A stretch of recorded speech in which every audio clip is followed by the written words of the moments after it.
මං කරන්න දරුවනේ පරක්කු වෙනව නේද? අම්මේ මටත් බඩගිනි. අයනවා කට.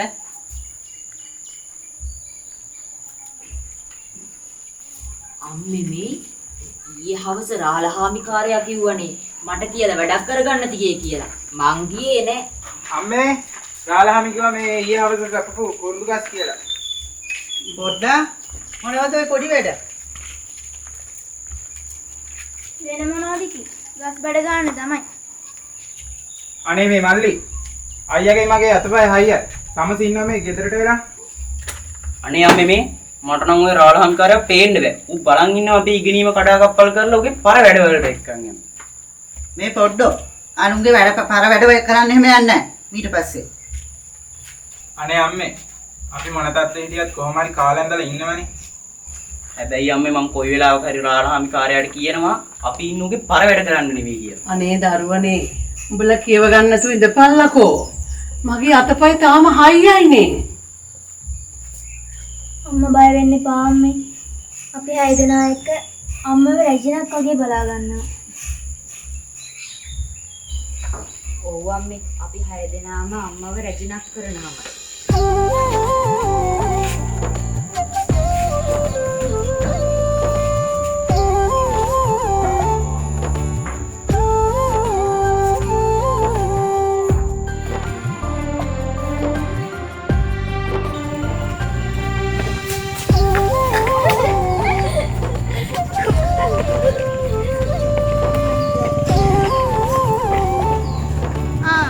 ඒක නෙමෙයි මම හවසට රිකට් ගහමු. අද නම් කම්මැලි යන්නේ ඉස්කෝලේ වැඩක් තියෙනවා. මං හිතාගෙන හිටියේ සමන් අයියගෙන් ගණන් ටිකක් තියෙනවා. සමන් අයියගෙන් අහගන්නවයි කියන්නේ හාය ගණන් පන්ති යන්න ඕනේ නෑ. මටත් තියෙනවා මගේ වෙන පාඩම් ටිකක් බිනවියක් අරින් අහගන්න. ඔව් ඉතින් කොහමද බිනවියක් දක්ෂයිනේ. ඔව් කට්ටිය යනවා නම් කියන්න මාත් එන්න. මට හිතෙනවා දවසක සමන් අයියා ගණන් සර් කෙනෙක් වෙයි. අයියෝ එහෙම කියන්නේ. එයාට ගණන් පුළුවන්ද? අයියෝ බිසඳු ඒකත් තේරෙන්නේ නැද්ද? අපිට ගණන් කියලා දෙන නිසා වෙන්නේ නැති. සමන් අයියට උපාධියක් ගන්න කරා ඉගෙන ගන්න දිනවා නම් ඒක කොච්චර හොඳ දෙයක්ද නේ? අන්න ගියනකොට බිනරියක් කලෙනවා. මොකද ළමයි මේ ලොකු සාකච්ඡාවක. අද ඉස්කෝලේ යන අදහසක් නැද්ද? එහෙනම් අපි යන්නද? යන් දැන් පරක් වෙලා තියෙන්නේ. එන්න යමු.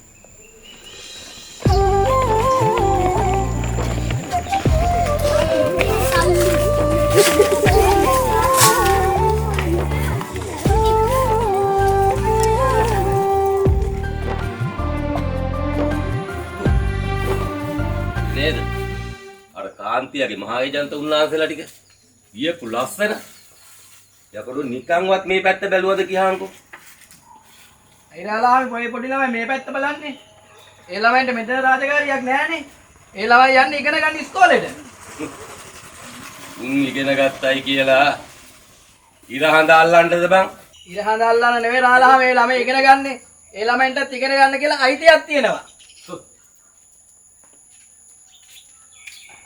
මෙච්චර වෙලා මමත් අහගෙන හිටියේ කතාව.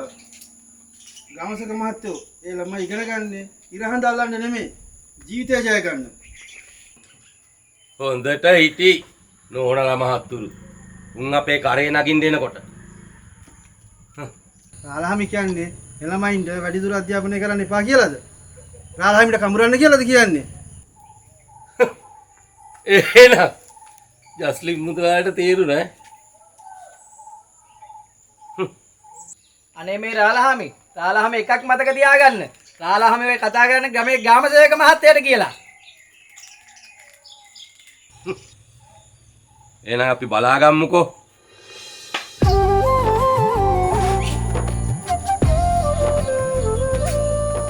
කාන්තියෝ අද උඹ කුමුදාන්න ගියේ නැද්ද බං? අනේ නෑ මුදලාලි. ඒ මොකද මං? ශාලායි මහත්තයා පුරුදු දෙන්න බෑ කිව්වනේ මට. ඇයි මොකද බං? ඔබ ගණන් හිලව් හරියට බේරුවේ නැද්ද? අනේ මුදලාලි මම රුපියලක්වත් අර නැතුව සල්ලි බේරනවා. මටමනේ මෙහෙම කරන්නේ. එහෙනම් දෙන්න බෑ කියන්නේ කොහොමද? අනේ ඉතින් වෙනදට කුරුඳු ටික විකුණලානේ සල්ලි බේරන්නේ. දැන් දාලාම කියන පුරුදු මිටික් ගණන් වලටම සල්ලි බේරලා අරගෙන යන්නලු. කොහොමද මුදලාලි කරන්නේ මම?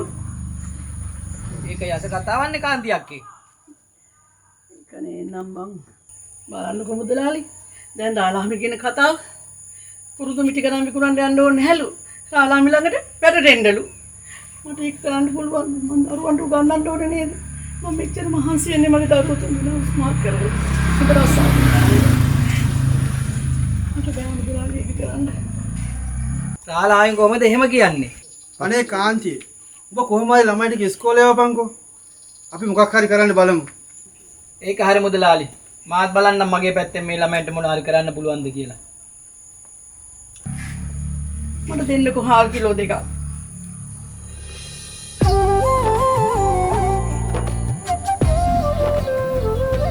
පාඩම් කරන්න නේ ආවේ. ඉතින් පාඩම් කරන්න ඕන සද්ද බෑ. අයියේ දැන් ඉතින් අම්මත් අසනීපේ අපිට ඉස්කෝලේ යන්නත් බෑනේ නේද?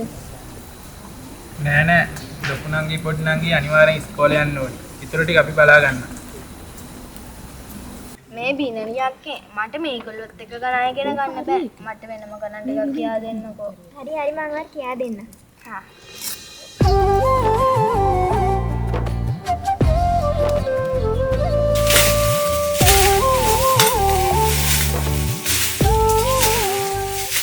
පොඩ්ඩට කිව්වත් අහන්නේ නැහනේ. කොච්චර මේවට බෑ කියලා. අයියලට පුළුවන් නම් මටත් පුළුවන්.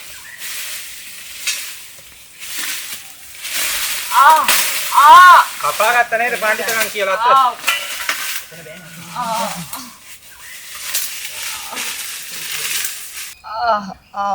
මේ පොඩ්ඩට කොච්චර කිව්වත් අහන්නේ නැහනේ ගෙදරට වෙලා ඉන්නේ කියලා කිව්වට. ඒක තමයි. අම්මත් දවස් ගාණක් කුඩුව කන්න ගිහිල්ලා අත කපාගෙන හිටියා. අම්මට කොච්චර වේදනාවක් ඇතිද? මට මේ එක දවසක් අත කැපිලා මෙච්චර රිදෙනවා නම් අම්මට කොච්චර වේදනාවක් ඇතිද?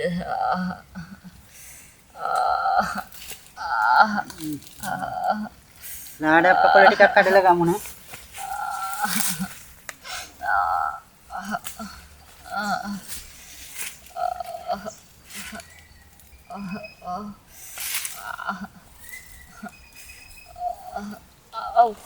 ඕ දැවිල්ලයි. දැන් අඩු වෙයි.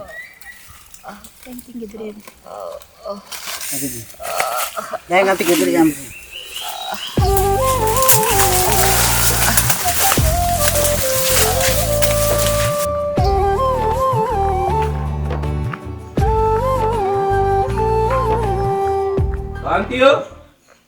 කාන්තියෝ යකෝ මේ ගෙදර උන් දොරවලුත් වහලා දාලා ඉතික්වත් පේන්නවත් නැහැ වගේ. ඇයි රාලහාමි මාමේ? මාමේ මම කොහොමද යකෝ උඹලගේ මාමා උනේ? අපිට සමා වෙන්න දාලා මහත්තයා. කොහොඹලගේ අයියලා මං කී දවසක් කිව්වද මගේ ලිලි වලේ වැඩ ටික ඉවර කරලා දෙන්න කියලා. අම්මා ටිකක් අසනීපයි. ලොකු අයියයි දෙවෙනි අය ගියා අම්මට බෙහෙත් අරගෙන ඩිස්පෙන්සරියට. කෝ එතකොට අනික්කුන් බිනරි අක්කට සටහන් පොත් ටිකක් ගේන්න ගියා. බලගේ පඬිතකමනේ මං කොච්චර කිව්වද ඔය ඉස්කෝලේ ගමන නවත්තලා මගේ ෆැක්ටරියේ වැඩට එන්න කියලා. එහෙම කොහොමද රාලහාමි මහත්තයෝ? බිනරි අක්කට හොඳට ඉගෙන ගන්න පුළුවන්. ලොකු ඉස්කෝලේ මහත්තයාත් කිව්වා දවසක බිනරි අක්ක හොඳ දොස්තර නෝනා කෙනෙක් වෙයි කියලා. උඹලගේ පඬිතකම් උඹලටත් තොල්මාදේ උඹලගේ මහා උන්ටත් තොල්මාදේ බලමු කොහොම ගිහිල්ලා අපි ඉන්නවනේ. බලමුකෝ.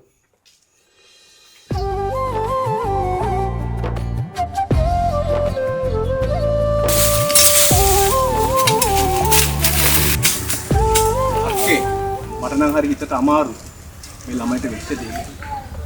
අනේද කියන්නේ අර මහා උණ්ඩ කුරුන් තල් කළ කොච්චර දුක් විඳිනවද? සහතිකයත් අක්කේ ඔය මිනිස්සයා නිදැන්නට වැටුනේ අර ළමයි මරතෙම නැහිලා නැහැ. මොනවා වුණත් අර දරුවන්ගේ පුදුම එකමුතු කමක් නෙමල්ලි තියෙන්නේ. අර මල් දෙකක් වගේ ගෑනු ළමයි දෙන්න ආරක්ෂා කරන ලස්සන බලන්නකෝ. අයියලා දෙන්න.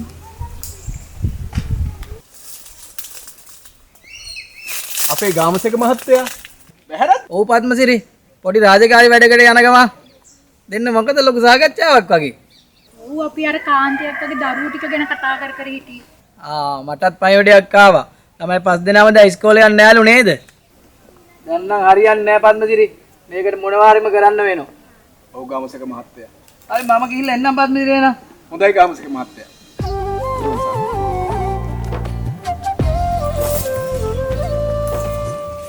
දෙවනි අම්මගේ බෙහෙත් ටික ගන්න ඕන නේද?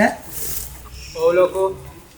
මුදලාලි මහත්තයා තාම වැඩ කර පඩිසල්ලි දුන්නේ නෑනේ. මට දවස් ගානක පඩියක් දෙන්න තියෙනවා. අයියේ මං ගා රුපියල් 1000ක් තියෙනවා. අයියට කොහෙන්ද 1000? මම මුදලාලි මාමාගේ පුතාට පාඩම් වගේක් වන්න පුතා. මට උයන බඩු ටිකකුත් එක්ක රුපියල් 1000ක් තියෙනවා. ඒ මිනිස්සේ දෙවියේ ලොකුණාංගිගේ පොත් ටිකත් අරගෙන දුන්නනේ. ඒක නෙමෙයි ලොකෝ. එන්නෙම අම්මගේ ලෙඩෙත් වැඩි වෙනවා. ඉස්පිරිතාලෙන් පිටින් ගන්න කියලා බෙහෙත් ලියලා දෙනවා. ලොකු නංගිගේ විභාගෙත් අත ළඟ. නංගි කොහොම හරි වෛද්‍ය විද්‍යාලයට සමත් වුණොතින් වියදම තවත් සැරවේ. මට නම් ලොකු විශ්වාසයක් තියෙනවා අපේ ලොකු නංගි දොස්තර තෝරන කෙනෙක් වෙනවා කියලා. අවස්සෙන්නත් ළඟයිනේ නේ. ඔයාලා ගෙදර යන්න. මං එහෙනම් ටවුමට ගිහිල්ලා එන්න. හරි එහෙනම් අපි ගෙදර යන්න. අයියේ හවස් වෙන කලින් ගෙදර එනවනේ.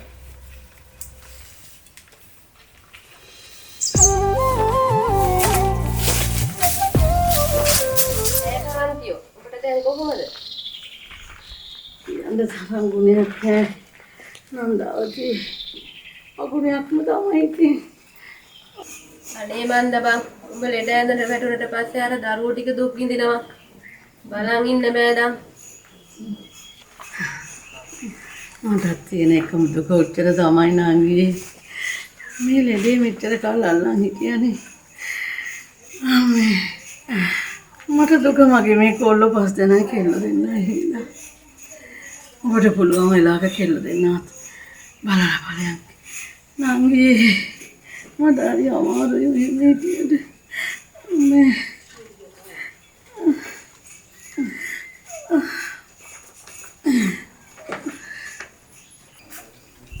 කාන්තියෝ ඔබ ලෙඩ ඇඳට වැටිලා දැන් ගොඩක් කල්ලේ බං. අර පන්සලේ ලොකු හාමුදුරුවෝ කිව්වා කොල්ලෝ දෙන්නෙක් පන්සල පැත්තට එවන්න අයියා. හරි අයියේ. මම ලොකු එකට කියන්න ගෙදර ආපු ගමන් පන්සලට ගොඩ වෙලා යන්නේ කියලා. කාන්තියෝ මේ හුලඟ හරි සීතලයි බං. ගේ ඇතුළට ඵලයන්. මමත් ඕකම කිව්වා. යම් කාන්තියෝ ගෙට.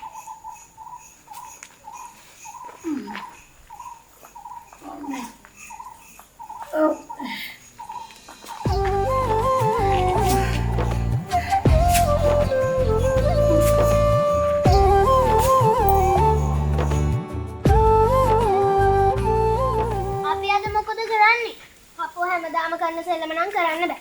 හරි එහෙනම් ඔයා කියන්නකෝ අපි අද මොකද කරන්න කියන්නේ? මේ අපි යමු ඕවිටිය පැත්තේ. අපෝ මට නම් බෑ. එදා මතකනේ ගිහිල්ලා. අපෝ බයිගුල්ලා. මගේ යාළුවෙක් කියන්න ලැජ්ජ. මොකෝ කියන්නේ? අපි කට්ටියත් එක්ක යන්න පන්සල පැත්තේ. මාතාසයි පන්සල යන්න. පන්සල කිව්වම මට පොඩි බඩගින්න පුතේනවා. අපෝ කටේ තියෙන්නම පෙරේදකම. දුරාටින් කොහොමද පන්සලේ කොහොම බඩගින්නම තමයි. හරි හරි. අපි හැමෝම යන් පන්සල පැත්තේ.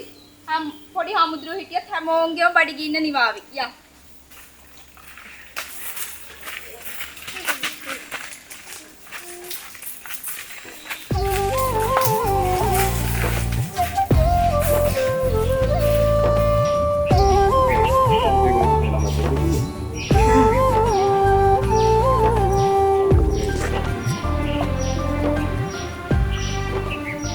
සුවපත් වේවා. සුවපත් වේවා.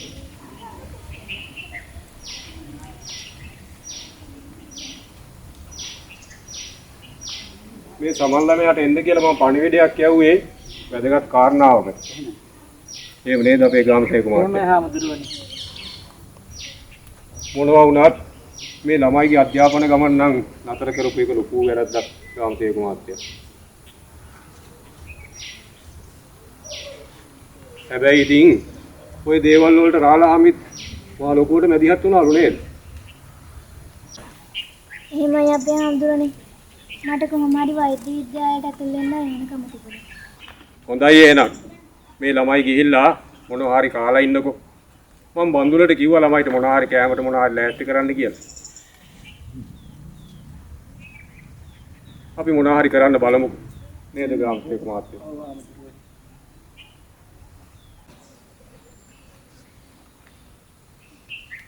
සුවපත් වේවා. සුවපත් වේවා.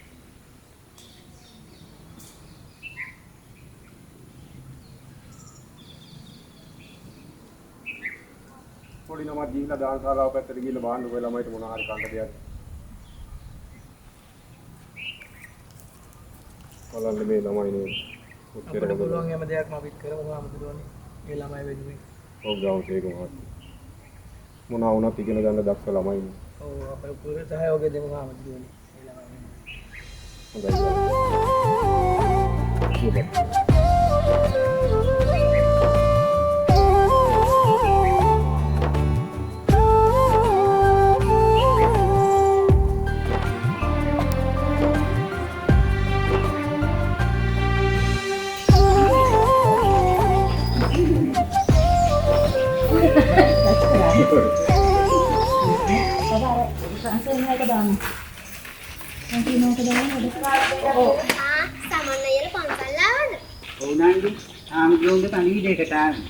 අපේ දුරාරට බඩගිනි නෑ. ඔව් අපේ මේ දුරාරගේ බඩගිනි වන්න නාවේ. දැන් ඉතින් හැමෝන්ට මුඩ බලාගෙන තමයි ඉන්න වෙන්නේ. නැද්ද දුලාර? ඒකට නම් පහක් ගන්න ඕනේ. හරි හරි. දැන් අපි යමු. එන්න.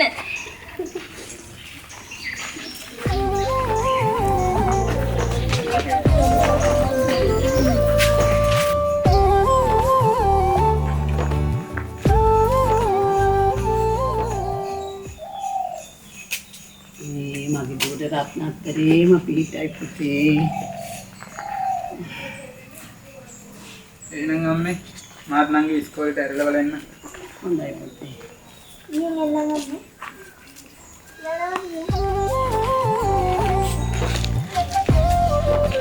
මගේ කෙල්ල දොස්තර නෝන කෙනෙක් වෙන්න ඕනේ.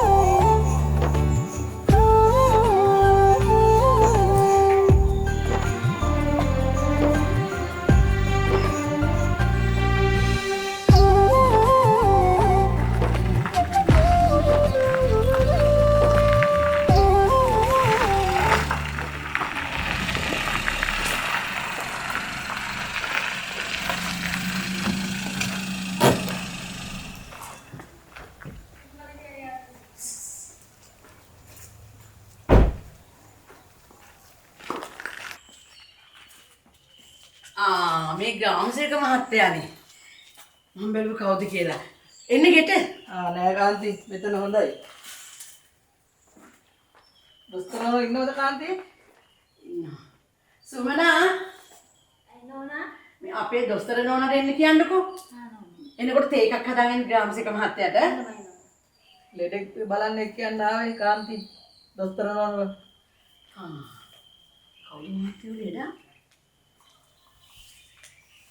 අර රාලහාමි.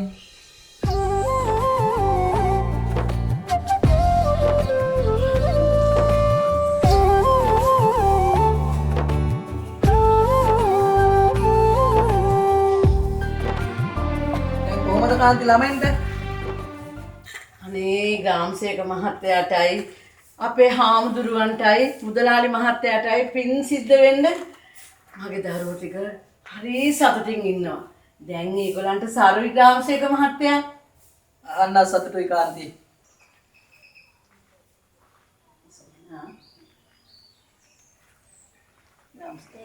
දැන් KBB ඉන්න වෙලාවක් නෑ සුමනා.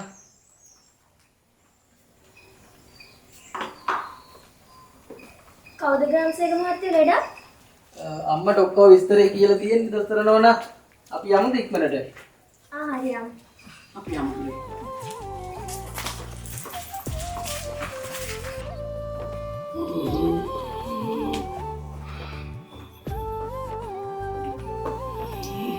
සුවපත් වේවා. විනරි නොස්තර නෝන ආපු එක හොඳ.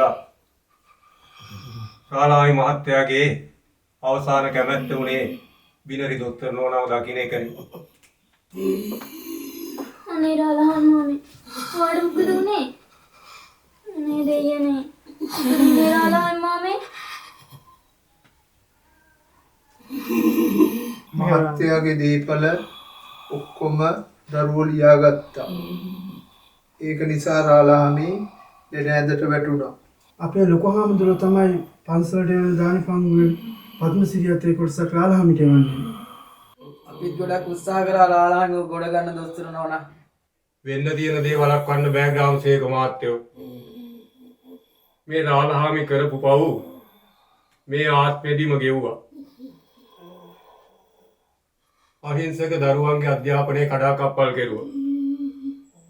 අසරණ මිනිස්සුන්ගේ ඉඩම් කඩම් බලෙන් ලියාගත්තා. සින්නක් කරගත්තා. මේ කාන්ති නෝනා යහපත් පිරිමි දරුවෝ හැදුවේ නැත්නම් මේ බිනරි නෝනාගේ දොස්තර හීනෙත් විඳිලා යන්න තිබුණා.